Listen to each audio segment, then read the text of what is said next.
Hello, আসসালামু আলাইকুম everyone. কী অবস্থা সবার? আশা করি সবাই অনেক ভালো আছেন। তো আজকে আমি একটা নতুন ডিজাইন নিয়ে চলে আসলাম, একটা কামিজের ডিজাইন। তো প্রথমে আমি কাঁথা সেলাই দিয়ে বর্ডারটাকে সেলাই করে নিচ্ছি। যারা আমার পেজে এবং ইউটিউব চ্যানেলে নতুন, তারা অবশ্যই আমার চ্যানেলটাকে সাবস্ক্রাইব করতে ভুলবেন না। লাইক কমেন্ট করে জানাবেন ডিজাইনটি কেমন হলো, আর কী ধরনের ডিজাইন দেখতে চান অবশ্যই কমেন্টে জানাবেন।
তো যেমনটি দেখতে পাচ্ছেন, আমি এখানে সবুজ রং দিয়ে কাজ করলাম।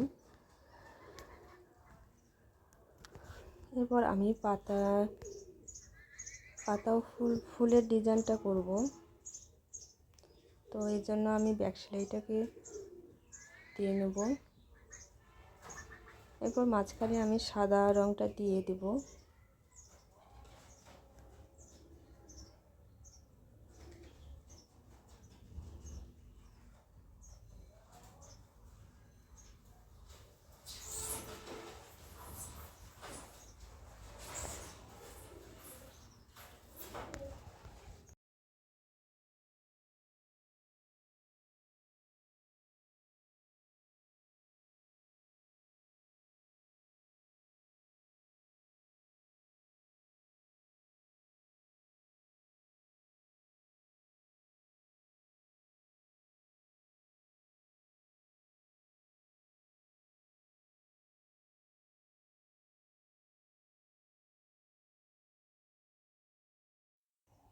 তো যেমনটি দেখতে পাচ্ছেন